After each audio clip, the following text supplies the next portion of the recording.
Bismillahirrahmanirrahim. Assalamualaikum warahmatullahi wabarakatuh.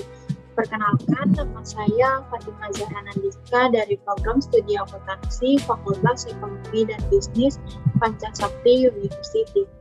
Pada video kali ini, saya bermaksud untuk menyelesaikan tugas UTS pada semester 2 kali ini dengan mata kuliah pengantar akuntansi 2 dengan dosen pengampu Bapak Syukri Hamdi, SEMM. Materi kali ini yang akan saya sampaikan ialah mengenai piutang.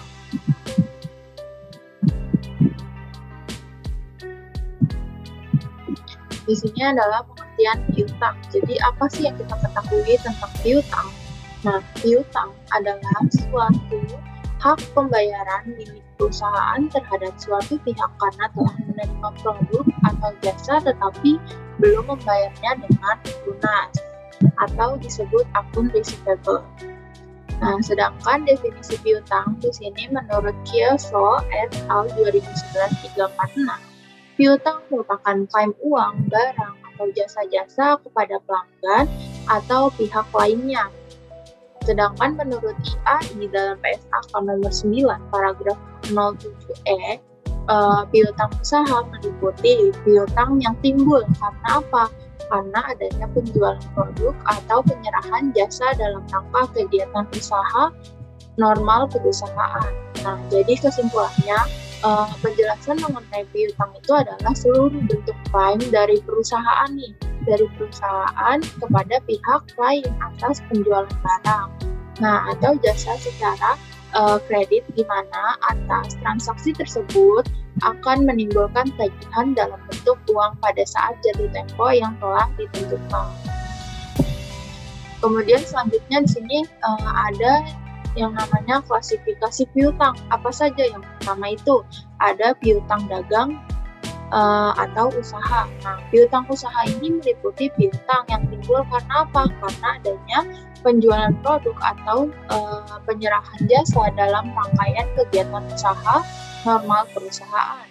Nah, yang kedua nih ada piutang wesel. Jadi tagihan yang didukung dengan janji tertulis debitur untuk membayar pada tanggal tertentu. Surat perjanjian tersebut itu berupa wesel atau promise. Nah, wesel tersebut maksudnya itu adalah surat berharga yang berisi perintah dari pembuatan surat kepada wajib bayar untuk membayar sejumlah uang tertentu yang disebut dalam surat tersebut. Sedangkan promise adalah surat janji membayar sejumlah uang pada tanggal tertentu. Contohnya peminjam uang, gitu, kayak peminjaman uang gitu. Kemudian yang ketiga ada piutang lain-lain. Nah, piutang lain ini itu yang timbul dari transaksi di luar kegiatan usaha normal perusahaan, contohnya seperti piutang bunga, lalu ada juga piutang pajak dan piutang karya. Kemudian selanjutnya ada pengakuan piutang. Nah, di sini pengakuan piutang itu nih merupakan proses pembentukan suatu pos yang memenuhi definisi unsur serta kriteria pengakuan dalam neraca atau laporan laba rugi. Nah, pengakuan piutang ini timbul dari penjualan barang dan jasa secara kredit. Sedangkan piutang ini itu kan harus diakui pada saat yang sama dengan pengakuan hasil penjualan secara kredit, yaitu pada saat berpindahnya hak memiliki atas barang, atas transaksi penjualan kepada pembeli, atau pada saat aktivitas pengadaan jasa diselesaikan. Nah, saldo normal piutang usaha ini itu berada di sebelah debit. Sementara itu, hal yang dikorbankan dengan piutang usaha dicatat di sebelah kredit, seperti penjualan, lalu kas atau pendapatan. Kemudian ada metode pencatatan piutang dagang. Nah, di sini ada piutang usaha dicatat kotor. Jadi metode kotor ini itu mengakui jumlah piutang itu sebesar penjualan tanpa dipengaruhi oleh potongan yang akan diberikan. Yang pertama, pada saat terjadi penjualan secara kredit nih, saat terjadinya penjualan secara kredit, nah syarat kredit 2/10 N/10 adalah pencatatannya piutang usahanya di sebelah kredit, penjualannya ada di sebelah debit. Kemudian selanjutnya yang kedua ada pada saat diterima pelunasan Piutang usaha. Nah, bila pelunasan piutang usahanya ini telah melebihi masa potongan, pencatatannya adalah cash-nya di debit, piutang usahanya di kredit. Kemudian bila pelunasannya masih dalam batas potongan, tadi kan ketika pelunasannya sudah melebihi batas potongan. Sekarang kalau masih di batas masa potongan itu, pencatatannya itu cash-nya ada di kredit, diskon penjualan dan piutang usahanya ada di sebelah kredit. Kemudian selanjutnya ada piutang usaha dicatat bersih. Tadi kan dicatat kotor, sedangkan sekarang dicatat bersih. Nah, metode bersih itu mengakui jumlah piutang setelah dikurangi dengan potongan penjualan. Yang pertama, pada saat terjadi penjualan secara kredit dengan syarat 2/10 M/10. Pencatatannya bagaimana? Pencatatannya adalah piutang usahanya di sebelah kredit, dengan diskon penjualannya juga di sebelah kredit, sedangkan penjualannya ada di sebelah debit gitu. Kemudian selanjutnya yang kedua, pada saat diterima pelunasan piutang. Nah, bila pelunasan piutangnya ini melebihi masa potongan, sudah melebihi masa potongan. Nah, pencatatannya itu adalah cash-nya itu di debit, piutang usahanya itu di kredit. Sedangkan bila pelunasannya ini masih dalam batas masa potongan masih di batasnya itu kan. Nah, pencatatannya itu adalah cash-nya di debit, cash-nya di debit, piutang usahanya itu ada di kredit, lalu diskon penjualannya juga ada di kredit.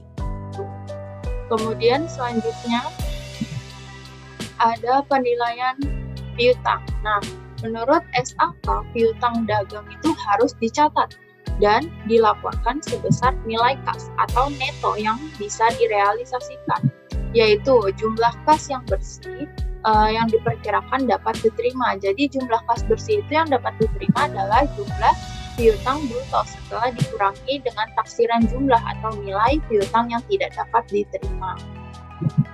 Next, selanjutnya adalah metode piutang tak tertagih.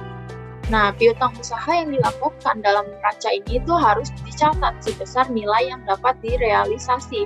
Maksudnya harus menunjukkan suatu jumlah yang kemungkinan besar dapat ditagih setelah memperhitungkan besarnya kredit macet. Lalu beban yang timbul atas tidak tertagihnya piutang usaha atau kredit. Nah, macet akan dicatat sebagai beban operasional dengan nama akun beban kredit macet atau beban piutang ragu, lalu ragu atau beban piutang tak tertagih. Kemudian selanjutnya ada metode untuk menilai, mencatat, atau menghapus piutang usaha tak tertagih. Nah, metode hapus langsung atau direct write off metode ini itu kerap digunakan terutama oleh perusahaan yang memiliki bidang usaha seperti restoran, hotel, rumah sakit, kantor pengacara, kantor angkutan publik atau KAP, dan toko eceran dengan skala bisnis yang relatif kecil. Nah, faktor yang menjadi alasan diterapkannya metode hapus langsung ini ada yang pertama, terdapat situasi di mana sangat tidak mungkin bagi perusahaan untuk mengestimasi besarnya piutang usaha yang tak tertagih sampai akhir periode. Kemudian lalu yang kedua ada perusahaan sebagai besar menjual barang dagangannya secara tunai sebagai jumlah beban atas piutang usaha yang tak tertagih dapat dikatakan sangat tak material. Lalu kemudian ada metode hapus langsung atau direct write off. Nah, faktor yang menjadi alasan diterapkannya metode hapus langsung ini adalah yang pertama, beban kredit itu macet. Nah, atau beban piutang tak tertagih hanya akan dicatat atau diakui apabila benar-benar telah terjadi pelanggan tertentu menyatakan tidak bisa membayar. Nah, dia menyatakan tidak bisa membayar. Nah, bukan berdasarkan pada kerugian estimasi. Nah, jurnal untuk mencatat piutang tak tertagih tersebut adalah biaya piutang tak tertagih ada di sebelah debit, di sebelah debit, sedangkan piutang tak tertagih ada di sebelah kredit. Kemudian selanjutnya adalah faktor yang menjadi alasan diterapkannya metode hapus langsung. Yang pertama ada metode hapus langsung ini sangat sederhana, namun tidak sesuai dengan konsep penandingan atau matching konsep. kedua karena beban kredit ini macet, seringkali dicatat dalam periode yang berbeda dengan periode di mana pendapatan terkait dicatat. Nah, yang ketiga ini karena metode ini itu diterapkan ketika besarnya kredit macet sangat kecil, sehingga berdasarkan prinsip materialitas metode ini itu diperbolehkan atau dipergunakan. Lalu kemudian yang keempat, namun secara keseluruhan menurut prinsip akuntansi yang berlaku umum, metode ini itu tidak diperkenankan untuk tujuan pembukuan. Kemudian selanjutnya ada metode pencadangan atau allowance method.